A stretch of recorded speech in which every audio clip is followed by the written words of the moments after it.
Assalamualaikum warahmatullahi wabarakatuh. Saya Salim Kurniawan dari kelas Teknik Informatika 18F.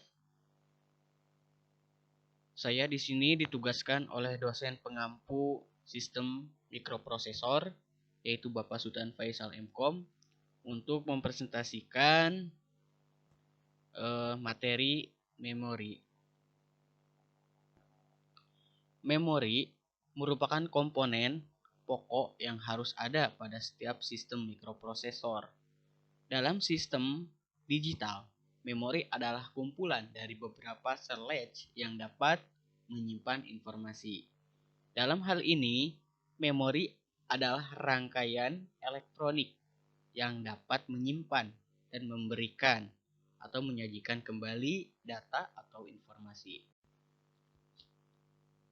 Jenis-jenis memori dari sistem akses ada dua jenis memori, yaitu Random Access Memory atau RAM dan Sequential Access Memory atau SAM.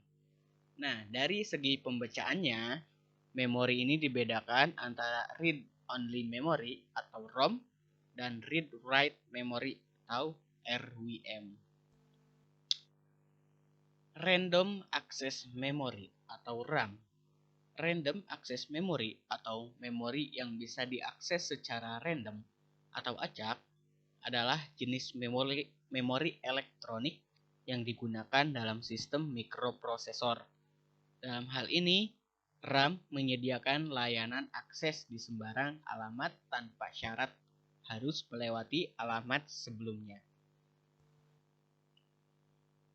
Yang kedua yaitu Sequential Access Memory atau SAM. Memori jenis ini ada yang memberi nama memori serial dan ada juga yang memberi sebutan memori sekuensial. Memori jenis ini menyediakan layanan akses secara seri atau berurutan atau ekuensial. Artinya, jika pada suatu waktu akses berada pada suatu lokasi alamat N, lalu ingin melakukan akses ke lokasi alamat N plus 5, maka ia harus melalui akses alamat N plus 1 sampai dengan alamat N plus 4. Barulah bisa masuk ke alamat N plus 5. Nah, contohnya daripada SAM ini yaitu pita kaset audio. Yang ketiga yaitu read-only memory atau ROM. ROM adalah memori yang hanya bisa dibaca, tidak bisa ditulis.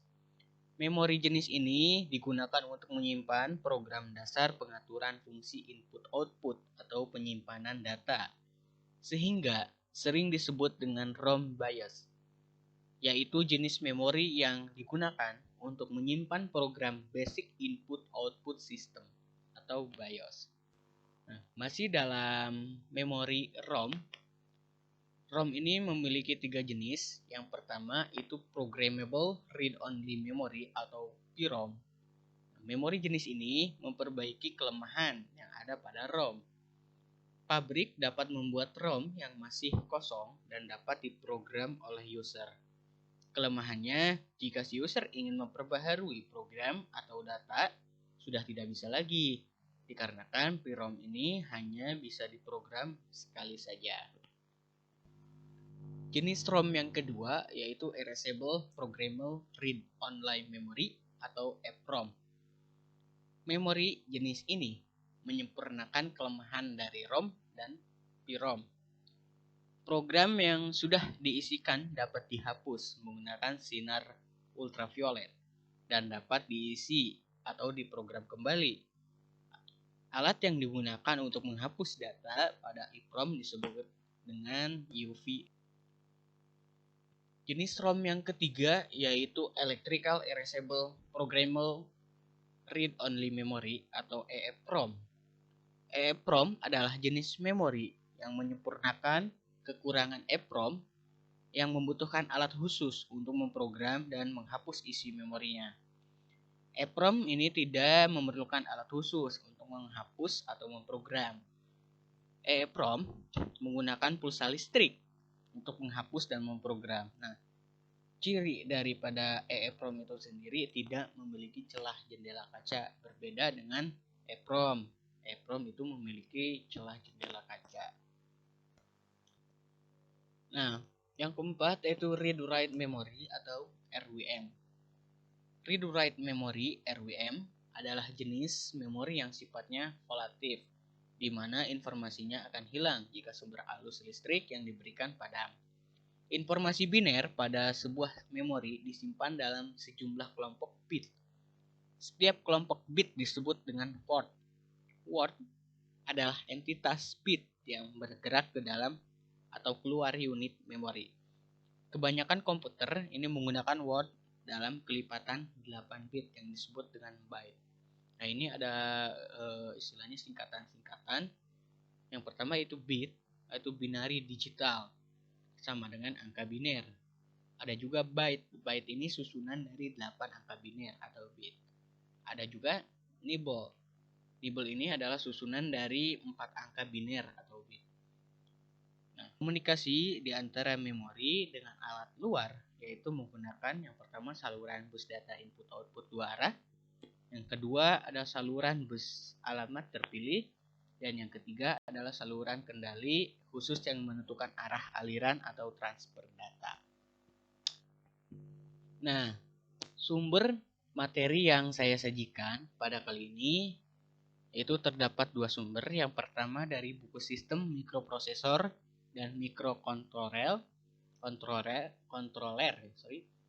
yaitu oleh Dr. Putu Sudira MP dari Teknik Elektronika Fakultas Teknik UNY. Dan yang kedua dari e-learning ubpkarawang.ac.id, yaitu di dalam kelas mikroprosesor yang diampu oleh Bapak Sultan Faisal M.Com. Sekian dari saya, kurang lebihnya saya mohon maaf karena saya sendiri dalam proses belajar. Dan terima kasih sudah menonton video ini. Saya ucapkan terima kasih, selamat belajar. Billahi taufik wal hidayah. Wassalamualaikum warahmatullahi wabarakatuh.